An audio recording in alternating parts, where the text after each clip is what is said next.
Algebra. Welcome back to my basement. We're multiplying binomials. We're on a new topic of polynomials. And binomials are when you have two terms and you're going to multiply them together.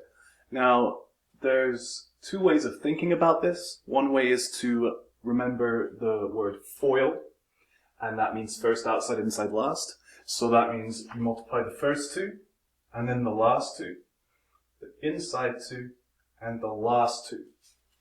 I prefer to just think of it this way. You see how I've set up this guy? So the first thing I have is going to multiply on both things in the other bracket, and then the second thing I have is going to multiply on both things. The reason I think about it that way is it's more helpful for when you have larger brackets with more stuff in here. If you think first thing multiplies on everything, second thing multiplies on everything. Okay? So that's how I'm going to think about it. But feel free to use FOIL if you want as your mode of thinking. Now, I'm going to do question 1, 2, 6, and 8. Let's just start with question 1. Like I said, I'm going to take the first thing, the x, and I'm going to multiply it by both of these things. So x times x is x squared. X times 1 is 1x. And we're working with all positives today to make it easier.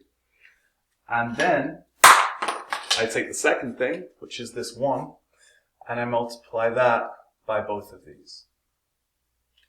So today it's always going to be 4 things that we have here on the second line. 1 times x is 1x. 1 times 1 is 1. So there's my 4 things.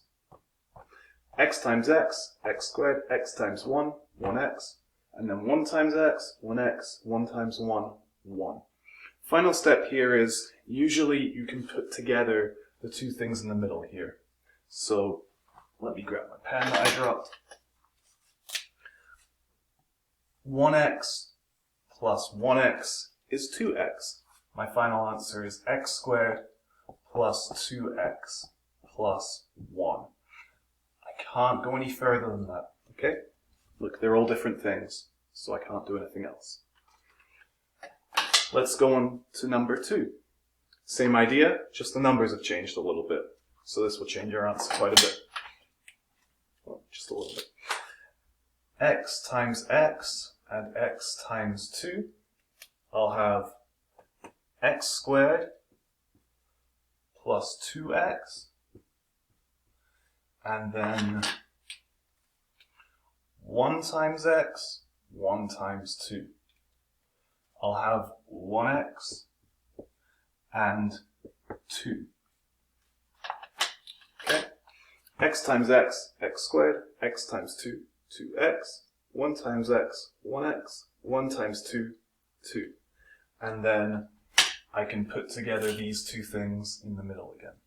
2x plus 1x is 3x. Final answer, x squared plus 3x plus 2. There it is. Alright. The other two examples I've decided to do are probably the harder ones. I don't think you have one as hard as this, except for the bonus question. It's up to you if you do that. I'm still doing the same thing. X times x, x times y. So this is hard because x times x is still x squared, but then x times y, xy. You just might not remember that. Alright? And then, let me use green. Y times x, y times y. So y times x is yx, or I'm just going to write xy again, so that they look the same. And then y times y is y squared. Just like the ones before, I can actually put these both together. It's like 1x plus 1xy plus another 1xy. So I can collect these two. And my final answer for this one would be x squared plus 2xy plus y squared. So that's something we haven't really done much of, and it doesn't come up again on this worksheet except from number 8. So don't worry about it too much. But when you've got like x, y, they can be added together the same way that x squareds can be added together, okay? 2xy. So let's see that again here. I'm going to do the same thing. I take the first guy here, 3x, and I'm going to multiply that on both of these. 3x times x is 3x squared. 3x times y is 3xy. And then I take my second thing, which is this y, and multiply that on both of these. Y times x is xy. Y times y, same as before, y squared. And again, you can see me putting these together, alright? 3xy plus 1xy is 4xy. So final answer, 3x squared plus 4xy plus y squared. Now, you're not going to get one as hard as that really, okay? So just think mainly about trying to understand these ones. Alright, this is just showing you the process. What happens after that isn't terribly important. What we want to try and get down today is just trying to get the process of multiplying out these brackets, okay? And then just trying to put the middle parts together. If you try that, you'll get good marks. For our attendance word today, I want you to name your own country. What would you call a country? If you just create a country, what would you call it?